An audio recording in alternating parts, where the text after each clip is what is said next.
Este é o programa Investigações sobre Viver, e o tema de hoje, os veículos da consciência na concepção da maneira que é apresentado pela Helena Blavatsky, cofundadora da Sociedade Teosófica e considerada fundadora do movimento teosófico moderno, enfim, acho que é a figura mais conhecida do movimento teosófico, a autora mais conhecida. Bom, primeiro, por que esse tema?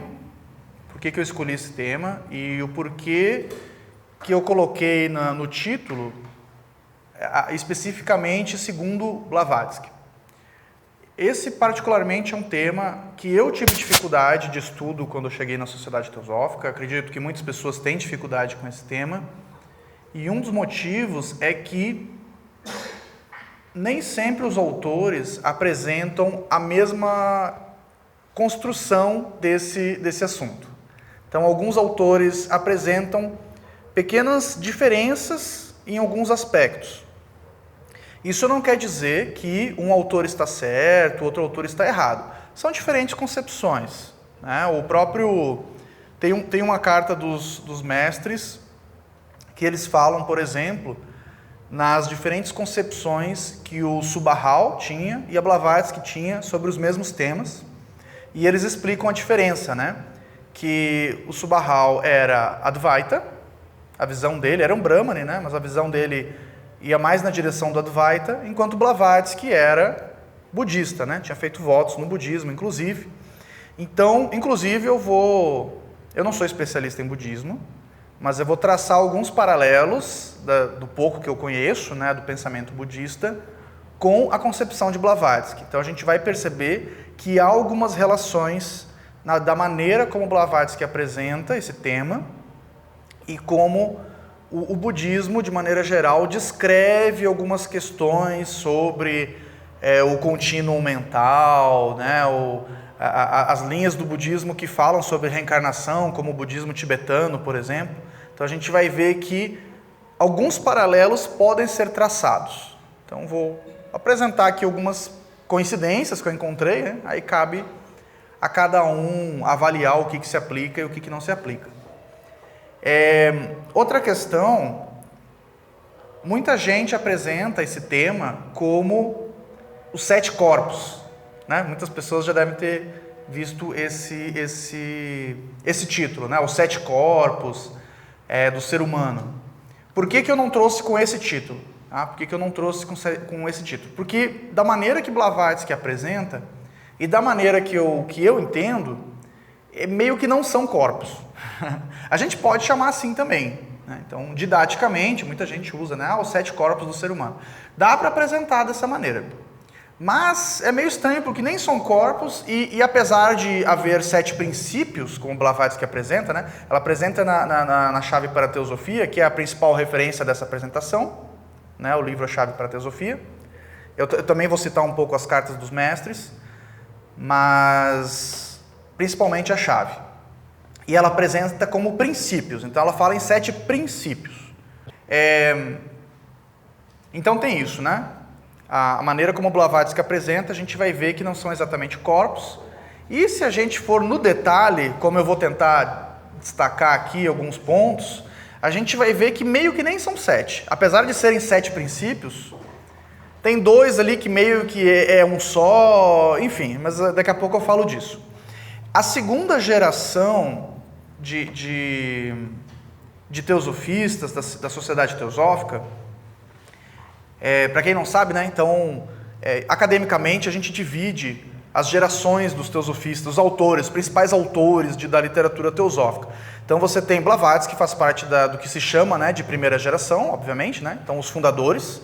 Então aquele pessoal ali da época da fundação é chamado primeira geração. Blavatsky, Subahal, Coronel Walcott, Sinnett, William Judge, Então, esse pessoal é considerado primeira geração.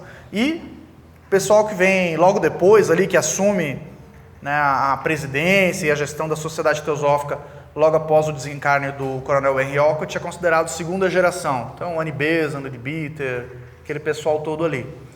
E depois tem a terceira geração, que seria Krishna, basicamente, né? O Krishnamurti, Shriram, Radha Burnier e o Rohit Mehta, esse pessoal aí, com uma teosofia mais psicológica.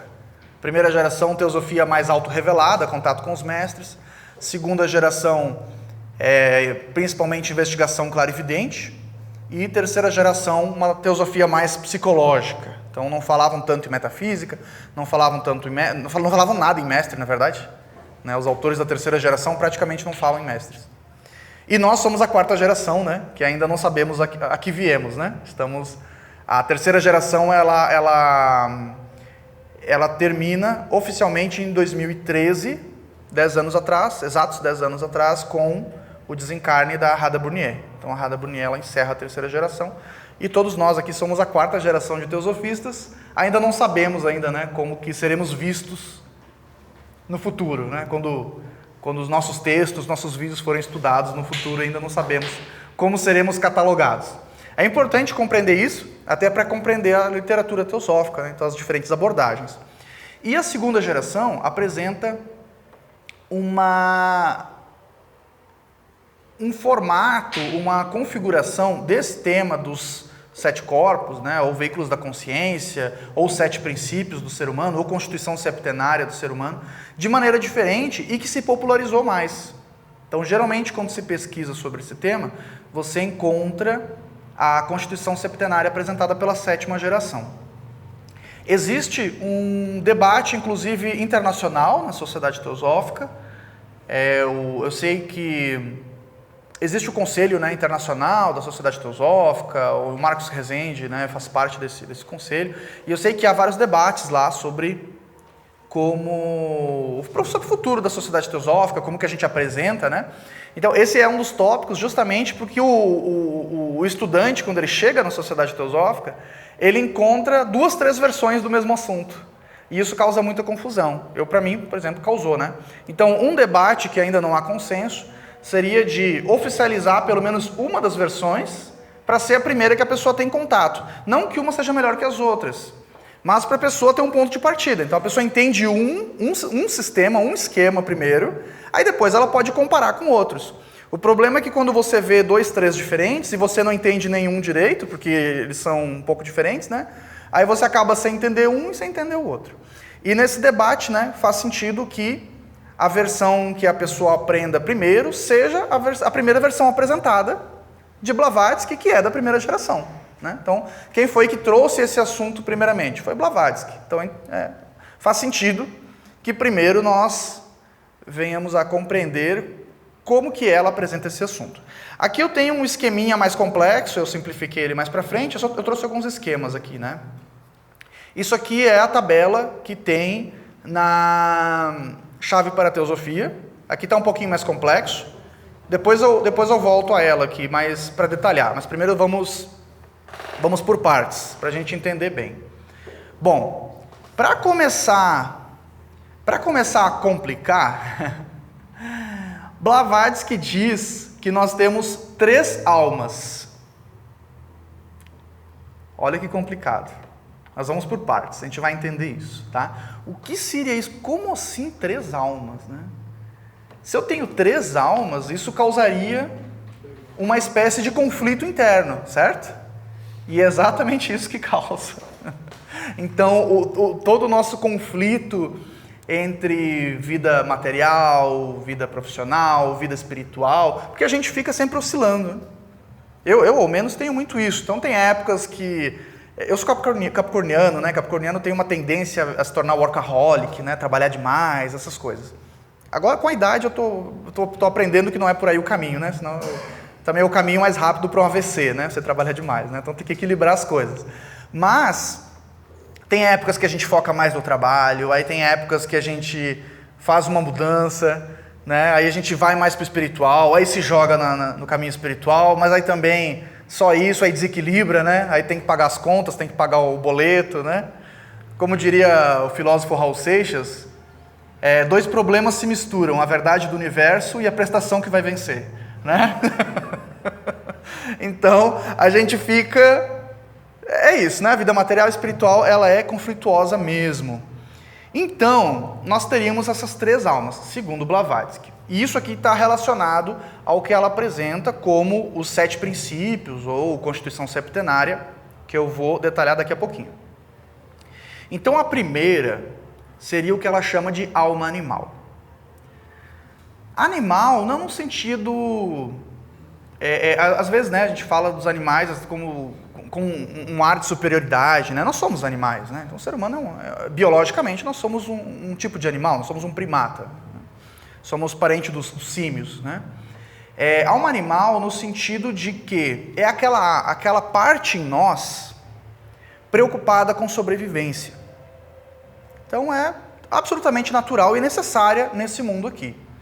Não é aquela parte de nós que se preocupa com a prestação que vai vencer, em segurança, em encontrar abrigo, né, daqui a pouco a pessoa, né, sonha em casar e ter filhos. Então o que é isso? Lá no fundo é essa alma aí se preocupando em propagar sua prole, né?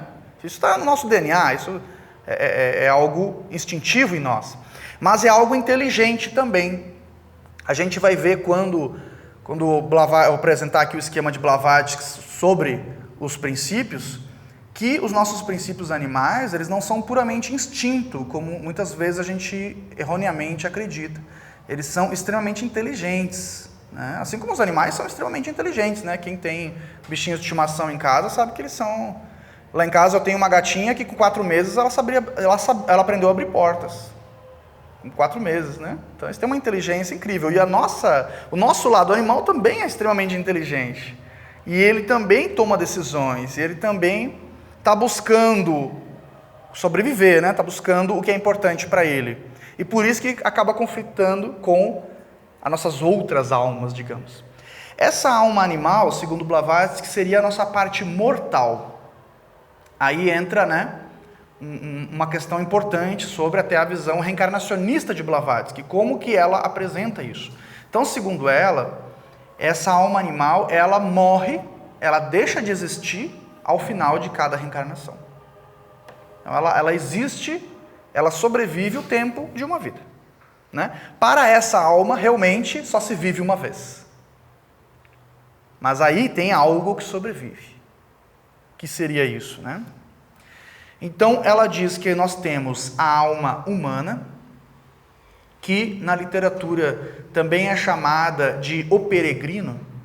Essa alma humana seria basicamente aquela inteligência, seria o que ela chama de manas, também traduzido como mente, que seria o princípio reencarnante, seria aquilo que reencarna, aquilo que peregrina, o peregrino porque, segundo a visão reencarnacionista, peregrina de vida em vida e vai reencarnando.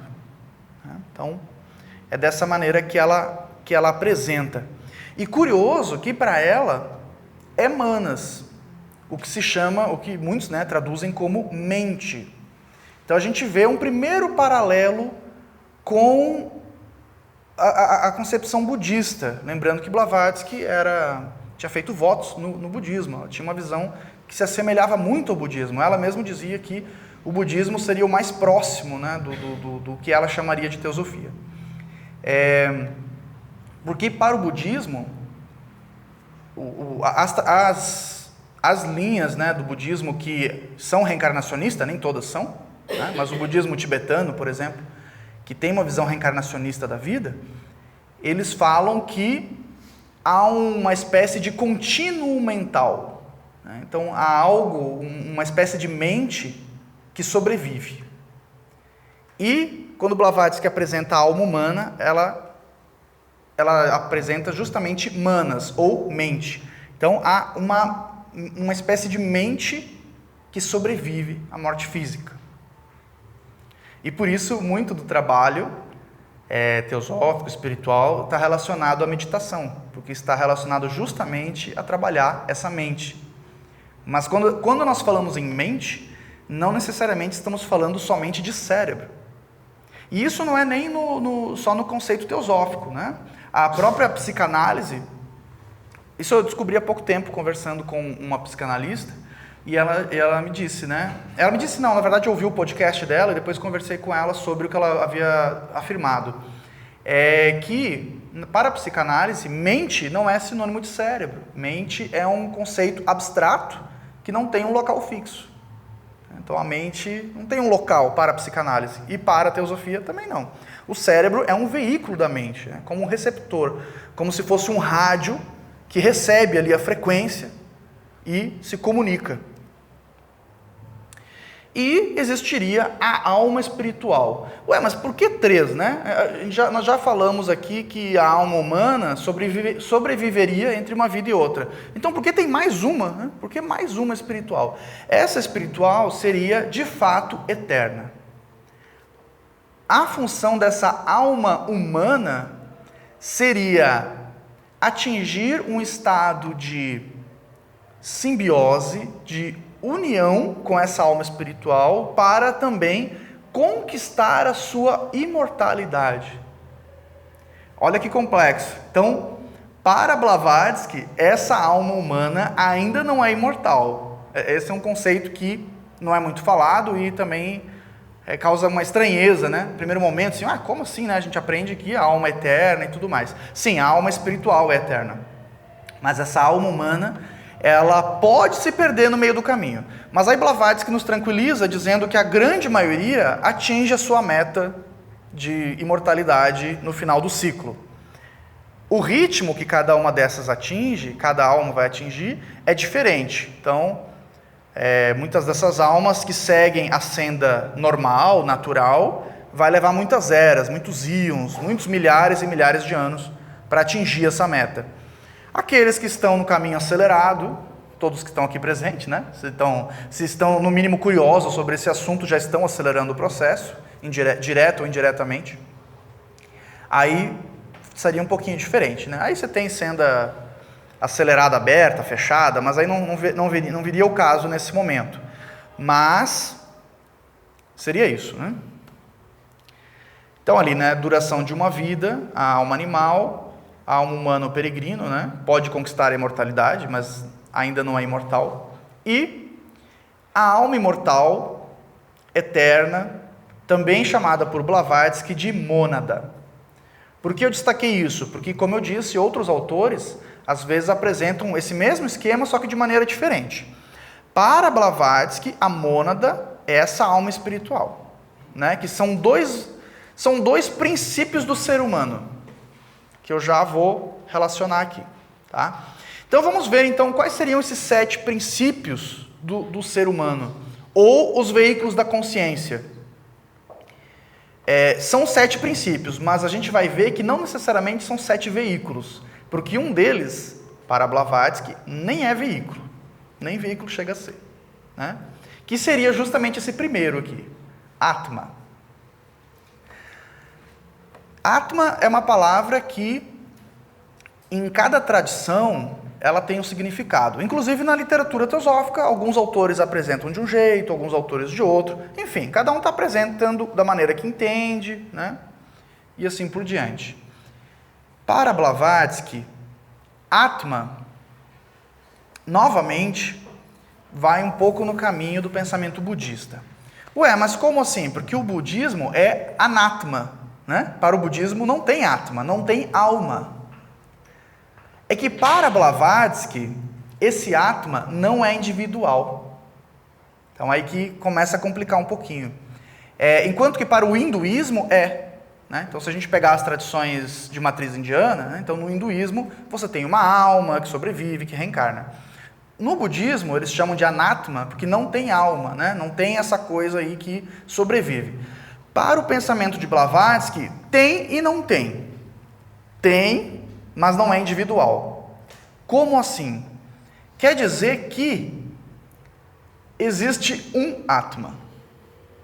E todos nós estamos partilhando ele. Complexo, né?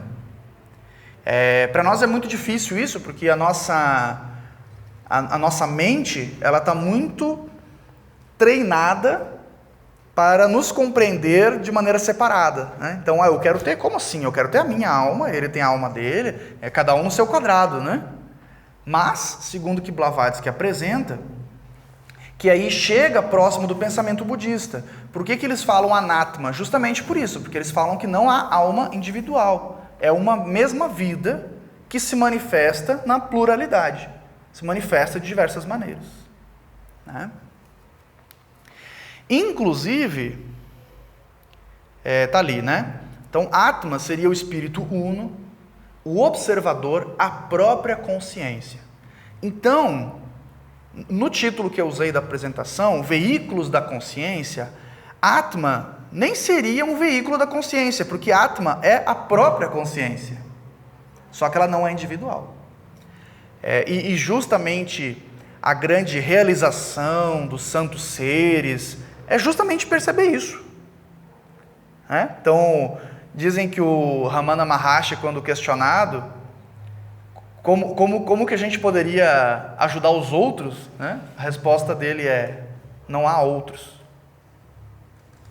Então, ele era uma pessoa, assim como outras pessoas que a gente ouve falar, né? Os Mahatmas, os mestres e outros, né? Outras figuras históricas aí, contemporâneas e antigas, que perceberam isso. Perceberam que o que existe é uma vida partilhada.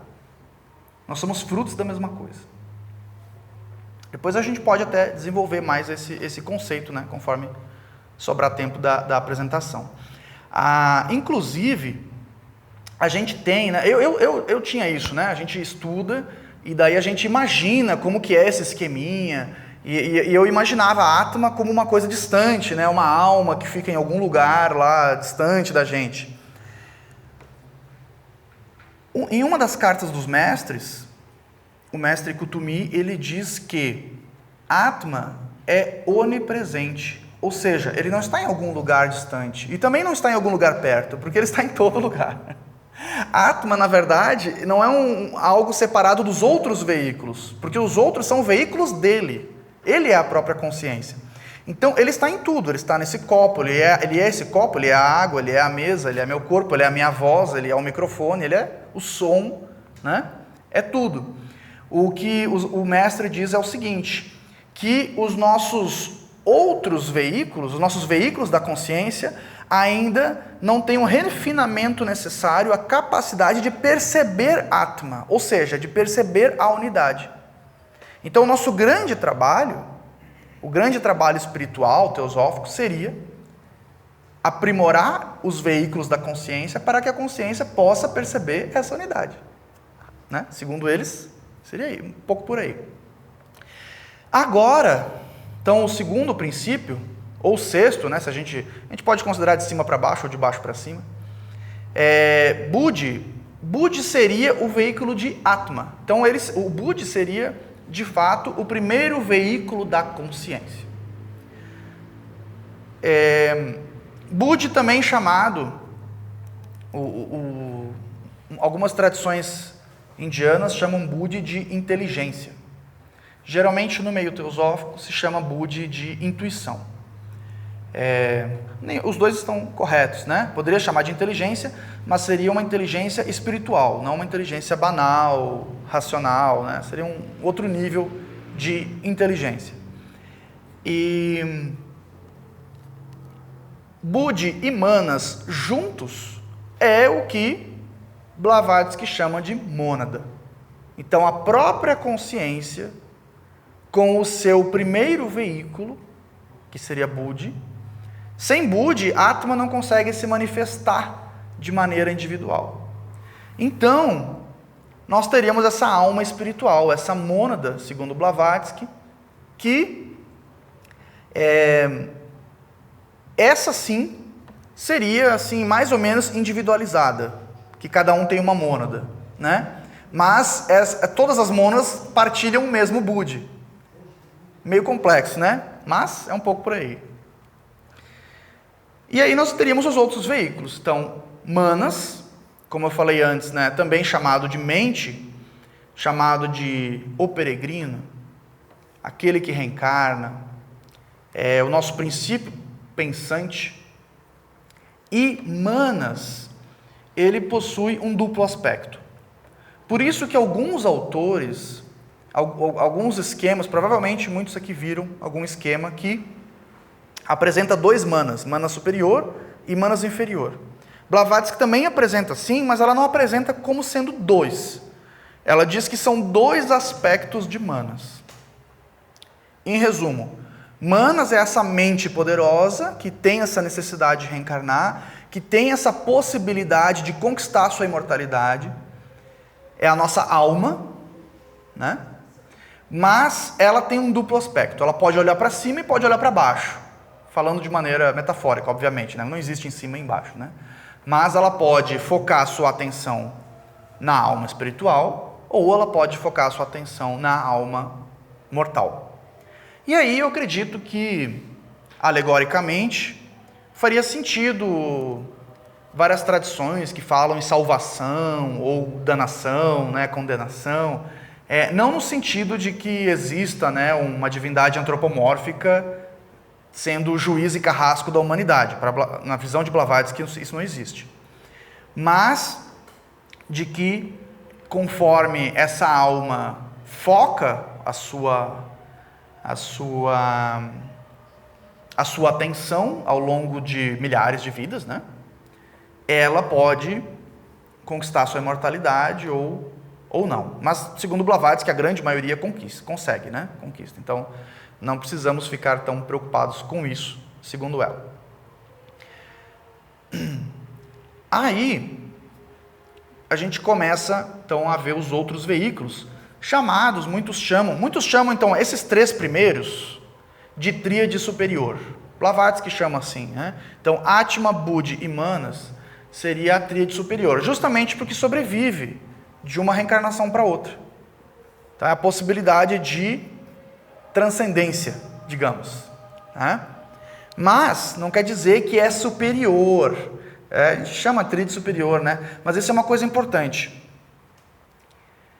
Todos os veículos são necessários. Segundo a visão de Blavatsky, segundo a visão de várias tradições da Índia, que é a fonte, né, de boa parte do embasamento da literatura teosófica, os Vedas, né, essas obras clássicas da Índia. Segundo, né, o que é apresentado, só quando nós estamos com todos os nossos veículos, ou seja, só quando nós estamos vivendo aqui no mundo físico, é que a gente tem a possibilidade de iluminação. Muitas tradições também, né, dão a entender assim que depois que a gente morre, né, aí vai ter algo muito bom. Claro, Blavatsky também diz, né, eu posso fazer uma outra apresentação sobre a vida após a morte na visão de Blavatsky. Não que seja algo ruim depois que a gente parte desse mundo, a gente parte, passa por uns processos e depois volta. Mas enquanto nós estamos nesse pós-morte, nesses outros processos, não há possibilidade de conquistar essa realização, essa iluminação. Tá? Somente quando nós estamos encarnados. Então, isso é importante para salientar o quanto que todos os veículos que vão ser listados aqui, apesar dos próximos serem chamados de quaternário inferior, eles não são menos importantes. Eles só são perecíveis, né? Eles duram um tempo determinado. Quando a gente reencarna, todos os veículos que eu vou citar agora, na visão de Blavatsky, eles são refeitos, do zero, são novos. Então, o próximo aqui, né, o Kama Rupa, da minha vida passada era um. Dessa vida, segundo ela, é outro. Kama Rupa, né? Então, a tradução literal do termo Kama Rupa seria algo como a forma do desejo. Então, Kama é desejo e Rupa é forma. Isso é importante também, né? A tríade superior, esses três primeiros veículos que eu apresentei aqui, eles são chamados de Arupa, ou seja, sem forma. Então, como que é Atma? Como que é Buddhi? Como que se parece Manas? Segundo Blavatsky, é sem forma, então, né, não tem muito uma aparência. Mas quando desce aqui pro quaternário, então aí sim teria uma forma. Poderiam ser observados, né? Então, muitos autores, né, da literatura teosófica falam em investigação clarividente, né? Então, o fulano era clarividente e viu, né, o duplo etérico da pessoa, enfim, né, viu algo ali. Então, eles são possíveis de serem observados por um clarividente pleno. Então, esse Kama Rupa, a forma do desejo, olha só que nome forte, né? A forma do desejo. Ele é conduzido, ele é movimentado, a razão dele existir é desejo. E é o primeiro veículo que eu apresentei aqui da nossa alma animal, né? O desejo move o ser humano. Não no sentido pejorativo, tem muito isso também, né? As tradições do Oriente, o pensamento teosófico, ele basicamente ele é um pensamento oriental apresentado para ocidentais. Então, o pensamento do Oriente não tem muito isso do puro e do impuro, de uma coisa ser melhor que a outra. Tudo faz parte da vida e está aí disponível para que a gente consiga cumprir a meta, ou chegar ao mais próximo disso, de que somos capazes. Então, o desejo, não no sentido de que deseja algo ruim, né? Eu estou aqui falando e estou com desejo de tomar milkshake, né? Açúcar, né? Açúcar é algo complicado na nossa vida, né? Extremamente viciante e bem presente, né? A maioria das pessoas dá para as crianças desde cedo, já viciando a criança ali, algo faz super mal para a saúde. Então, claro que nós temos desejos que não nos fazem bem, obviamente, né? A pessoa vai assaltar a geladeira de noite e comer um pudim, né? E depois não vai queimar aquilo ali, porque vai voltar a dormir, né? Então, ficou ali esse extra desnecessário. Mas não é só isso, tudo é desejo. Então, por exemplo, eu posso ter desejo de compreender esses assuntos. Vocês se deslocaram aqui no meio de um feriadão para me ouvir, pelo desejo de saber o que eu ia falar aqui na frente, né? De desejo de talvez compreender melhor esse assunto. Então vejam como o desejo, ele não necessariamente é ruim, ele é algo inerente dessa alma animal, ele é inerente do ser humano. O ser humano não existe sem desejo. O que talvez a gente tenha que cuidar é que, como eu disse, né, os veículos, como eu disse lá no início, os veículos inferiores, eles são inteligentes. Eles são inteligentes. Inclusive, eles vão convencer você de fazer o que eles querem. Então, eu vou pegar aquele pudim de madrugada na geladeira. Mas eu não deveria, né? Vou deixar para comer de manhã, que daí pelo menos eu queimo ao longo do dia, né? Não, mas não tem problema, porque ontem você não comeu, né? O Kama Rupa, ele fica argumentando, ele fica ali, ele é inteligente, né? Não subestimem ele, né? Mas ele não é ruim, ele está preocupado com o negócio dele, que o negócio dele é atender desejo e sobreviver, é isso, né? Inclusive, ele pode até prolongar a sua sobrevivência pós-morte, mas enfim, acho que não cabe aqui. Caberia numa outra apresentação, né, para falar mais sobre isso. Aí a gente tem o Linga Sarira, não sei se essa é a pronúncia correta. Sarira? Sharira. Que seria, né, o que popularmente o pessoal chama de corpo astral. Blavatsky não traduz muito esses termos, né? Ela apresenta os termos em sânscrito e ela não tem muito esse esforço assim, de querer facilitar para o estudante. Ela tem seus motivos para isso. Ela diz que o termo original, primeiro que ele nos conecta com uma sabedoria, né, ancestral, ele nos conecta com a fonte do ensinamento, e também ela diz, né, que algumas traduções, muitas traduções nesses casos, né, de termos espirituais, milenares, elas limitam. Então são traduções pobres, né, do termo. Mas enfim, estudantes que vieram depois, teósofos que vieram depois, traduziram esses termos. Então eu coloquei aqui para a gente relacionar com o que a gente já conhece. Então seria o que se chama de corpo astral. O pessoal chama assim porque dizem os clarividentes de que quando observado ele tem um brilho, né? Então ele brilha como um astro, né? Seria essa um pouco a definição. A gente teria o prana. Veja então que Blavatsky apresenta diferente, né? outros autores posteriores apresentam como duplo etérico, que seria o veículo do prana. Blavatsky apresenta o próprio prana. O prana seria o próprio princípio vital que nos anima. Então, o prana a gente extrai da natureza, né? A nossa grande fonte de prana é o Sol. Né? O Sol está alimentando aí o nosso planeta e as plantas, aí, através da fotossíntese, né, estão nos retroalimentando aí de oxigênio, permitindo que a vida exista, permitindo que nós consigamos sobreviver nesse mundo. Inclusive, viram recentemente, notícia recente, essa semana eu li isso, acho que essa semana que saiu a matéria original, que foi provado que a vida em Marte para o ser humano é inviável. Sabem que existem vários projetos, né, de colonizar Marte, de viver em Marte. Aí chegaram à conclusão que nenhum ser humano sobreviveria mais de 4 anos em Marte. Mesmo com muita tecnologia, mesmo gerando oxigênio, mesmo mais de 4 anos não daria. Né? Eu acho isso importante para a gente perceber o quanto esse planeta é importante, né, para nós. Né?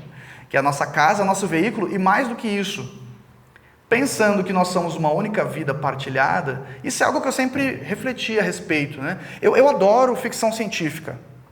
Eu adoro filmes onde os seres humanos no futuro estão numa nave à deriva no espaço. Eu adoro, é maravilhoso. Né? Eu assisto todos os filmes com essa temática. Mas lá no fundo, eu sei que isso seria impossível. Por quê? Ou ao menos acredito que isso seria impossível. Por quê? Porque a nossa vida está relacionada ao planeta. A nossa vida não é desconectada do planeta. Mesmo que não, mas é possível criar um ambiente artificial em uma espaçonave, né? Não, gera oxigênio, gera alimento, ok. A gente enlouqueceria. A gente enlouquece por muito menos. Né? Nós perderíamos com certeza a nossa sanidade mental. Você ficar à deriva no espaço dentro de uma caixa fechada, sem olhar a luz do sol, sem respirar o ar, sem sentir o vento no rosto, sem ouvir o canto de um passarinho. O Marco Aurélio Bilibio fala da ecopsicologia, acho que muitos aqui já ouviram ele falando sobre isso, né? O pouco contato com a natureza enfraquece a nossa psique. Então, quanto mais a gente vive na selva de pedra, em grandes centros, desconectado de ambientes onde a natureza é mais abundante, o quanto isso enfraquece a nossa psique. Imagina você ficar totalmente privado disso, né? A gente ia desmoronar de dentro para fora. Acredito, assim acredito, né? Então, como disse Joseph Campbell, nós somos, a gente não está desconectado de Gaia, né? Gaia, a vida do planeta. Nós somos os olhos de Gaia, a voz de Gaia, os ouvidos de Gaia. Né? Nós somos parte da vida do planeta. Nós somos a parte que tem a possibilidade de falar pelo planeta, ouvir pelo planeta e agir pelo planeta de forma consciente. Então, o prana, princípio vital aqui, a importância dele, né? Porque a gente está sendo nutrido disso pelo planeta, né? Blavatsky apresenta aqui como um dos 7 princípios. E por último, né, o Rupa, né, ou me ajuda com a pronúncia? Sharira, né, seria o corpo físico. Então aqui nós chegamos no corpo físico, como a gente conhece, como nós temos, né, várias definições da biologia, né? Então a gente precisa aí se alimentar, hidratar, tudo o que a gente sabe para que ele sobreviva. Então aqui nós temos a constituição septenária do ser humano, ou 7 princípios, ou veículos da consciência. Porém, a gente pode perceber que, como Blavatsky apresenta, seriam 6 veículos e não 7, porque Atma não é um veículo, Atma é a própria consciência. E também chamar isso aqui de corpo seria estranho, né? Porque a gente chama de 7 corpos, né? Talvez seja uma maneira didática de trabalhar esse tema. Mas Atma está longe de ser um corpo, né? Prana também não é um corpo, né? Prana é um princípio vital, é algo do qual nós nos alimentamos através da respiração, através da água, né? Uma vez eu ouvi num documentário, vocês já pensaram que a água que tem no planeta é a mesma desde sempre? Desde a época dos dinossauros? A água que a gente bebe é a mesma que os dinossauros bebiam? Porque só tem essa água, né? Não tem outra água, né? Ela está aí, ela evapora, aí chove, ela volta e é a mesma água. A quantidade de água no planeta é a mesma desde que começou a ter vida no planeta. Ou seja, olha como nós estamos conectados, né? Nós estamos aqui agora respirando o mesmo ar. A pandemia, inclusive, né, nos trouxe muito esse alerta, né? A gente não podia sair na rua porque nós respirando o mesmo ar, a gente ia acabar um contaminando o outro. Foi muito visível isso. Mas agora, nesse momento, eu acho importante trazer essas reflexões para a gente começar a perceber gradualmente o quanto nós não somos seres separados, né? Nesse momento agora, nós estamos em um processo simbiótico respirando o mesmo oxigênio. Que, inclusive, se alguém aqui tivesse, né, infelizmente não é o caso, mas no caso da pandemia, né, se alguém tivesse ali algum micro-organismo que nos prejudicasse, ia contaminar todo mundo, porque nós estamos agora em simbiose. Nós estamos trocando micro-organismos nesse momento. Então vejam como a vida realmente ela é una no planeta. Bom, falando um pouco aqui desse esquema que a Blavatsky apresenta, do quanto um não é mais importante que o outro, e, inclusive, da correlação que existe entre eles. Segundo Blavatsky, há uma correlação direta do corpo físico lá com Atma. Olha só que interessante. E esse é um dos motivos pelo qual nós só podemos, a possibilidade de iluminação, de realização, só existe, segundo o autor e segundo outras tradições da Índia, só é possível quando estamos vivendo aqui nesse corpo físico, nesse mundo físico. Existe uma correlação direta entre o corpo físico e Atma, diretamente. Então, ao mesmo tempo que o corpo físico é o que estaria mais materializado, o que supostamente seria o mais distante de Atma, só que ele não está distante de Atma, né? Porque Atma é onipresente, Atma está em tudo, Atma está também no corpo físico, né? Ele é tudo que existe, inclusive a parte física. Então, Blavatsky, na concepção de Blavatsky ela tem uma concepção não dualista. Na Índia, há a grande divisão de dois tipos de tradição, né? Existem as tradições dualistas, como o jainismo, por exemplo, embora o jainismo tenha vários paralelos também com o pensamento teosófico, mas eles têm uma visão dualista, ou seja, eles separam o conceito de matéria e espírito. Matéria e espírito, para eles, são coisas separadas. O pensamento teosófico, ele iria mais próximo do pensamento budista e também Advaita. O Advaita, ele é uma tradição não dualista, ou seja, tudo faz parte da mesma vida. Blavatsky diz que espírito e matéria são duas faces da mesma moeda, assim como manas superior e manas inferior. É a mesma coisa, não são duas coisas diferentes. Então, ela diz que matéria é espírito condensado. Mais ou menos como se nós pensarmos nos estágios da água. Então, a água pode ser gasosa ou a água pode ser gelo. Pode ser um iceberg. Então, espírito, quando condensado, a gente tem a matéria física, segundo Blavatsky. E quando ele fica rarefeito, volta a ser espírito. Então, ela também usa os termos consciência e substância para espírito e matéria. Então, consciência seria Atma e substância seria a argila, a matéria, Enfim. Então, há essa correlação. Então, ao mesmo tempo que, na aparência, o corpo físico está muito distante do espírito, ao mesmo tempo está totalmente presente. Olha que paradoxo, para a gente levar aí para objeto de meditação. E há também uma correlação entre os outros veículos. Então, Budi estaria diretamente relacionado ao nosso princípio vital, Manas estaria relacionado ao corpo astral, E o Kama Rupa estaria aí no meio do caminho, Ele é a grande porta, de conexão entre a tríade superior e o quaternário inferior, Então, se nós direcionarmos as nossas ações, a nossa rotina, eu particularmente refletindo, né, sobre a minha vida e sobre o cotidiano de todos nós, eu percebo que algo muito poderoso nas nossas vidas é a rotina. Porque nós todo dia ou toda semana fazemos repetidamente uma série de ações.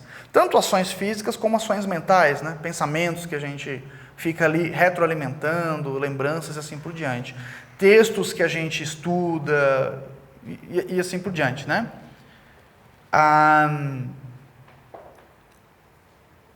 É muito difícil para nós, né, controlar esses pensamentos.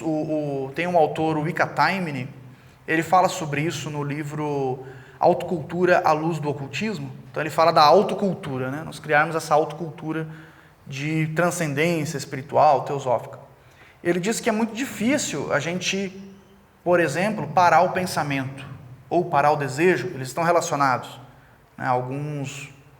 Alguns autores usam o termo kama manas, né? Desejo e mente, desejo e manas, estão juntinhos ali, né? Eu penso e logo vem o desejo, eu tenho o desejo, logo vem o pensamento. Então estão relacionados, se retroalimentam. O Time ele diz, então, que é muito difícil parar esse pensamento, né? Parem de pensar no elefante cor-de-rosa. Já é tarde demais, né? Já joguei aí na atmosfera, a gente já está pensando nele. Então, qual que seria a dica, né? Qual seria a solução nesse caso? O Time ele traz a sugestão da substituição nobre. O que seria isso? Como é difícil parar o pensamento, eu posso substituir o pensamento. Como? Bom, através de um livro, através de uma conversa, através, né, de... Agora, né, a gente pode ver uma gravação no YouTube, pode ouvir um podcast, pode... Né, então, você... principalmente, ele fala, então, né, de trazer pensamentos de cunho elevado, de cunho filosófico, de cunho espiritual. E, com isso, também, a gente pode mudar a nossa rotina. Quem frequenta aqui os estudos e as reuniões, por exemplo, está inserindo na sua rotina uma nova prática e uma nova cultura, uma cultura espiritual, inclusive. Porque todos nós, a construção, né, de como que a nossa mente vai funcionar, do tipo de pensamento que nós teremos, tipo de emoções, sentimentos que nós teremos ao longo da nossa semana, a gente não consegue controlar muito isso na hora que acontece. Mas tudo isso é resultado do que a gente já alimentou ao longo da vida. Algumas coisas nós não tivemos escolha. Então, por exemplo, como nós somos criados quando nós éramos criança. Então, todo esse background, todo esse plano de fundo está na nossa psique, né? Está lá no nosso subconsciente. A gente não consegue controlar muito isso só se manifesta. Mas o que a gente está construindo de agora em diante, a gente pode trabalhar. A gente pode construir algo que nos ajude a buscar uma certa harmonia desses veículos. Hoje eu penso muito nisso. Alguns autores usam palavras mais fortes, né? Controlar os veículos. Eu sempre acho controlar muito difícil, parece que é algo muito difícil de fazer, então eu tento não pensar muito desse jeito. Eu penso assim, em procurar um equilíbrio, uma harmonia, uma integração entre eles. Que eles estejam com o mesmo foco, né? Então... Alguns seres realizados, quando questionados sobre o que a sua vida tem de diferente, né? E eles dizem assim, quando eu tenho fome eu me alimento, quando eu tenho sede eu bebo, quando eu tenho sono eu durmo. Ele, mas isso é o que todo mundo faz. E eles dizem, não é. Né? Por quê? Porque eles estão fazendo isso de maneira completa. Eles fazem atos simples, porém totalmente integrados naquele ato de maneira 100%. O que nós não fazemos. Né? Nós estamos aqui fazendo uma atividade, pensando na outra atividade, daqui a pouco alguém fala uma coisa ali, a gente fica perturbado, né? Alguém falou alguma coisa ali que eu não gostei, meu emocional já fica agitado, eu já não consigo mais fazer direito, executar direito a tarefa que eu estava fazendo. Então, olha o quanto nós estamos desperdiçando a nossa energia. Talvez esse seja o grande fator. Nós temos todo esse ferramental à nossa disposição, mas nós não conseguimos aproveitar, assim, otimizar 100%. Né? A gente fica ali, as nossas emoções vão para um lado, nosso pensamento vai para o outro, nosso corpo físico vai para o outro. Tem até a expressão, né? A pessoa estava só de corpo presente. Como assim, né? Quer dizer que a alma da pessoa ficou em casa, nem veio. Foi só o corpo. Né? E é um pouco isso, né? Que a pessoa está ali, mas não está. Está desligada, né? Aí a pessoa ficou 1 hora, às vezes ficou 1 hora sentada ali numa reunião. Aí, e aí, o que você achou? Nem sei o que foi falado, né? A pessoa estava em outro lugar, estava em memórias, ou em pensamentos, ou alimentando desejos, enfim, estava em outro lugar, né? Não estava presente de fato. E eu acredito que, quando outras obras místicas, né, como A Voz do Silêncio, Luz do Caminho, fala em viver no eterno, eu acredito que justamente esteja se referindo a isso, a participar desse único momento que existe, que o conceito de tempo deixa de existir, né, nessa concepção mais mística da vida, mais integrada da vida, e a gente só tem um momento que é eterno, que é o que nós estamos vivendo agora, que é o que nós vivemos ontem, é o que nós vamos viver depois. É porque a nossa mente está contando o tempo, mas esse tempo não está passando de fato. A matéria está se movimentando, o nosso corpo está envelhecendo, né, lá fora o vento está soprando, o planeta está girando, a substância está se movimentando, mas a nossa consciência está como sempre esteve, na possibilidade de realização ou não, né? Ou ela vai esperar mais um pouquinho, vai se divertir um pouquinho mais como dizem os indianos, né, os passatempos de Krishna. Então, Krishna, as nossas vidas aqui são passatempos, né, desse Cristo, desse Krishna, dessa divindade que a todos nos anima, né? Então, a nossa consciência pode ficar se distraindo, se divertindo nesse passatempo, ou pode tentar observar por trás do véu, né, o que está atrás da cortina, a essência, e assim conquistar a sua imortalidade no eterno agora. Era esse o recado que eu tinha para hoje. Obrigado pela atenção. Estou aberto a perguntas.